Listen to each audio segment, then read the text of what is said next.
Students, a very good morning. Welcome to EVS subject of class 4. Today we'll be studying chapter number 20, that is food and fun. All the students are requested to open their textbook, page number 154. So let us start with the first paragraph. The first paragraph says, "Tring, tring, tring." The doorbell rang. Manpreet opened the door. She saw Divya and Swastik there. She called out excitedly, "Surjit, look who has come." Surjit came running. When she saw her friends, she hugged them happily and said, "When did you come from the hostel?" "Just yesterday." "Where are your parents?" "We want to meet them," said Swastik. तो students यहाँ पे क्या हो रहा है ये paragraph में एक घर का सीन है और उस घर में मनप्रीत करके एक लड़की है जो रहती है और मनप्रीत के घर पे बेल बजती है। ट्रिंग ट्रिंग ट्रिंग, डोरबेल बजी और मनप्रीत ने दरवाजा ओपन किया। और जैसे ही मनप्रीत ने दरवाजा ओपन किया, मनप्रीत देखती है कि वहां पे उसके फ्रेंड दिव्या और स्वास्तिक है। दिव्या मतलब मनप्रीत ने एकदम खुशी से चिल्लाया, "सुरजीत, देख कौन आया है।" तो सुरजीत दौड़ता हुआ आया और उसने देखा कि उसके फ्रेंड्स वहां पे हैं, तो वो लोग एक दूसरे को गले मिले। ओके, और फिर उसने पूछा, "तुम हॉस्टल से कब आई?" उसने बोला, "अरे मैं तो बस कल ही आई।" फिर सुजीत ने पूछा, "अरे तुम्हारे पेरेंट्स कहाँ हैं? हमें उनको मिलना है," ऐसा सुरजीत ने कहा। चलो अब आगे पढ़ते हैं। "They are at the Gurudwara. We were about to go there too," Surjit replied. "Oh, very good. We will also come with you," said Divya. तो जैसे दिव्या ने कहा था, मतलब ये जब स्वास्तिक ने पूछा कि तुम्हारे पेरेंट्स कहाँ हैं, तो उसने कहा था कि हमारे पेरेंट्स तो अभी गुरुद्वारा में हैं। तब सुरजीत बोलती है कि अरे गुरुद्वारा तो हम भी जाने वाले थे, एक काम करो, चलो हम सब मिलके गुरुद्वारा चलते हैं। ठीक है, फिर आगे, you come only in the vacation, do you like to stay in the hostel, you must be missing your parents, Surjeet asked. तो सुरजीत ने कहा कि तुम लोग तो यहाँ पे अपने घर पे सिर्फ वेकेशन में आते हो, क्या तुम लोग को हॉस्टल इतना अच्छा लगता है कि तुम लोग बीच में आते ही नहीं हो? और तुम लोग को तुम्हारे पेरेंट्स की भी याद बहुत आती होगी ना, क्योंकि तुम लोग तो हॉस्टल में रहते हो, ऐसा सुरजीत ने दिव्या को बोला। ओके, दिव्या और स्वास्तिक को। Next, Divya said, "We do not miss them, but hostel life is fun.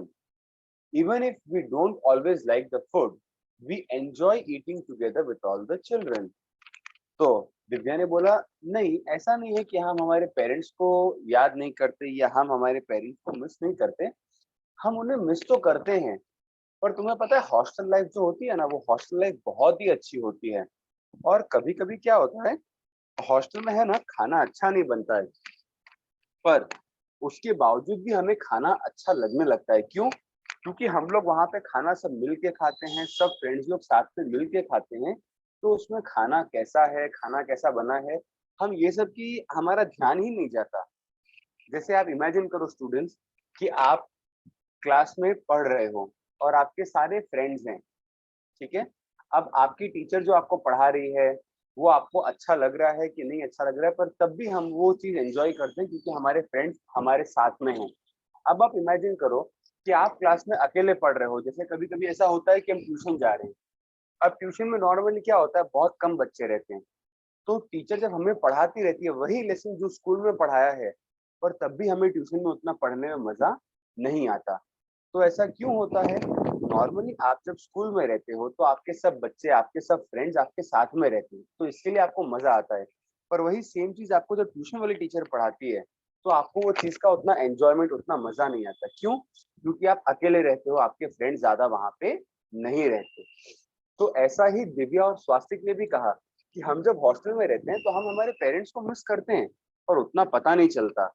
और वहां का खाना हमेशा अच्छा नहीं होता, पर हमें इन सब चीजों की ज्यादा पता नहीं चलता क्योंकि हम सब लोग साथ में खाते हैं, तो हमें खाने का टेस्ट ज्यादातर कुछ पता नहीं चलता और हम जैसा भी होता है वैसा साथ में एंजॉय करके खा लेते हैं।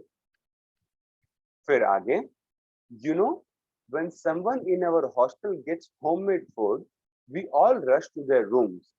That food gets finished within minutes, said Swastik laughingly.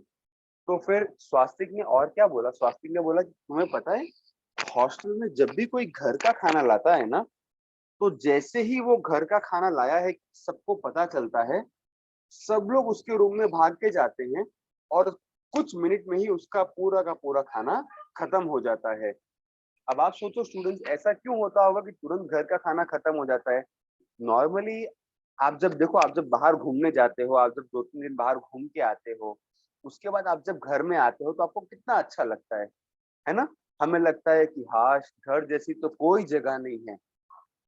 इसी तरीके से आप जब घर के बाहर जाते हो, हॉस्टल में रहते हो, जब आप बड़े हो जाओगे हॉस्टल में रहोगे, और जब आपको ये पता चलता है कि अरे किसी के घर से घर का खाना आया है, तो आप उस चीज को एकदम फटाफट खा लोगे और वो चीज तुरंत खत्म हो जाएगी। तो ऐसा ही स्वास्तिक ने अपनी स्टोरी बताई कि हॉस्टल में ऐसा ऐसा होता है। ओके स्टूडेंट्स, तो अभी तक हमने पढ़ा कि कैसे हॉस्टल में बच्चे किस तरीके से साथ में खाते हैं, कैसे उनका जो फूड होता है वो हॉस्टल का टेस्टी, मतलब हॉस्टल का खाना टेस्टी हो ना हो, पर तब भी वो खाना वो लोग साथ में बैठ के एंजॉय करके खा जाते हैं। कैसे जब कोई घर का खाना आता है, वो खाना तुरंत मिनटों में खत्म हो जाता है। क्यों? क्योंकि घर के खाने में एक बहुत ही अच्छा, बहुत ही स्वादिष्ट टेस्ट रहता है। Next paragraph, do you study in A boarding school? अब बोर्डिंग स्कूल क्या होती है बेसिकली स्टूडेंट्स? बोर्डिंग स्कूल वो होती है जहाँ पे आप सुबह स्कूल जाते हो, आपकी स्कूल खत्म हो जाती है, फिर उसी स्कूल के बाजू में ही आपका हॉस्टल रहता है। आप वहां पे रहते हो, वहीं पे खाते पीते हो, आप आपके पेरेंट्स से दूर रहते हो। क्या आप ऐसी कोई बोर्डिंग स्कूल में पढ़ते हो? इफ यू डू नॉट, अगर आप नहीं पढ़ते हो, try to talk with someone who goes to a boarding school and find out.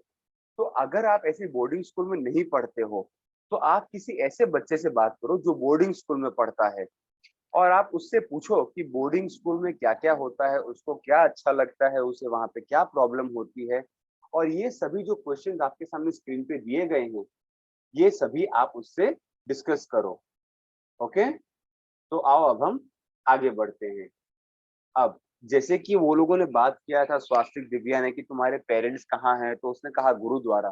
तो अब सभी बच्चे मिलके गुरुद्वारा गए हैं। अब हम जो सीन पढ़ेंगे वो है गुरुद्वारा का। Page number 155, at the gurdwara. The children chatted all the way to the gurdwara. There they covered their heads. तो सब बच्चे लोग जो है, जैसे कि दिव्या हो गई, स्वास्तिक हो गई, मनप्रीत, सुरजीत, ये सब लोग मिलके गुरुद्वारा जा रहे थे, और रास्ते में वो लोग आपस में एक दूसरे से बात कर रहे थे। और जैसे ही वो लोग को गुरुद्वारा पहुंचने, वो लोग पहुंचने वाले थे, तो उन्होंने उन सभी ने अपने सरों को, अपने सर के ऊपर एक रुमाल बांध लिया, या तो जो लड़कियां थी उन्होंने अपने सर पे पल्लू या ऐसा दुपट्टा रख लिया। अब नॉर्मली स्टूडेंट देखो, आपको पता है, आप जब गुरुद्वारा में जाते हो ना, तो आपको आपके सर के ऊपर कुछ ना कुछ कपड़ा रखना रहता है। आप अगर ये फोटो देखोगे, तो सभी के सर पे देखो, लेडीज के सर पे या तो पल्लू है या दुपट्टा है, आदमियों के सर पे पगड़ी है। अगर पगड़ी कोई किसी ने नहीं बांधी है, तो उसने अपने सर पे रुमाल बांध लिया है। आप जब भी गुरुद्वारा जाओ, तो आपको गुरुद्वारा में ये चीज हमेशा ध्यान रखनी है कि हम हमारे सर के ऊपर कुछ कपड़ा बांध लें। Next, they went into kitchen of the gurdwara. A lot of activity was going on there. Food was being cooked in huge vessels.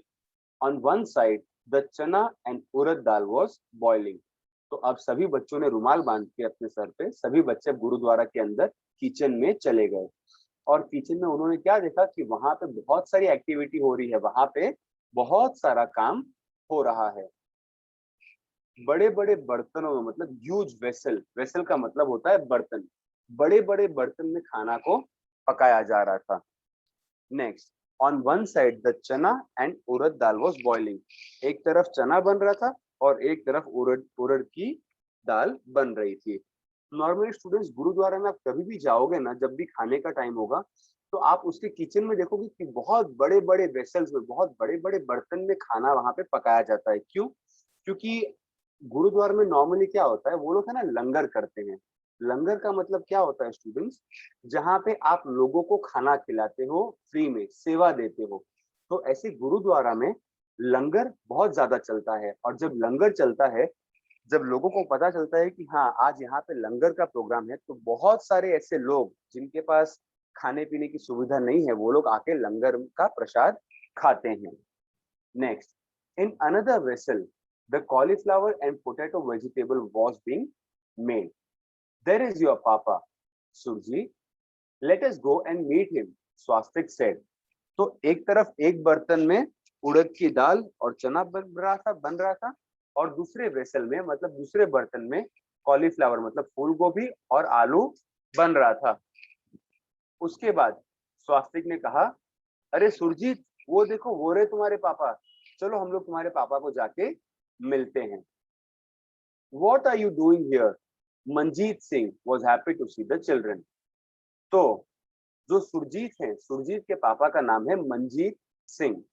तो उन्होंने पूछा कि बेटा आप लोग यहाँ पे क्या कर रहे हो? और उनके पापा बच्चों को गुरुद्वारा में देख के बहुत ज्यादा खुश हो गए थे। क्यों खुश हो गए थे? क्योंकि जब भी किसी के बच्चे मंदिर जाएंगे या गुरुद्वारा जाएंगे, तो ऑब्वियस सी बात है कि हमारे पेरेंट्स बहुत खुश होंगे। तो ऐसे उनके पेरेंट्स बहुत खुश हुए थे अपने बच्चों को वहां पे देख के। Uncle, can we also help in the kitchen? What are you preparing? Swastik आज। तो स्वास्तिक ने पूछा कि अंकल, क्या हम भी किचन में हेल्प कर सकते हैं? आप क्या बना रहे हो? Next, Manjeet Singh said, I am preparing kadha prasad. It takes a lot of effort to roast the flour in ghee in this big कढ़ाई। तो उनके पापा ने कहा, जिनका नाम है मंजीत सिंह, कि मैं बेटा कढ़ा प्रसाद बना रहा हूँ, और ये कढ़ा प्रसाद बनाने में बहुत ज्यादा मेहनत लगती है। रोस्ट द फ्लोर मतलब आटा, उसमें घी मिलाना, और एक बड़ी सी कढ़ाई में। तो बेटा इन सब में है ना बहुत ज्यादा समय लगता है, और बहुत ज्यादा ये मेहनत मांगती है। तो ऐसा उनके पापा ने कहा। सो स्टूडेंट्स, आगे का जो पार्ट है वो हम नेक्स्ट क्लास में कंटिन्यू करेंगे। Thank you.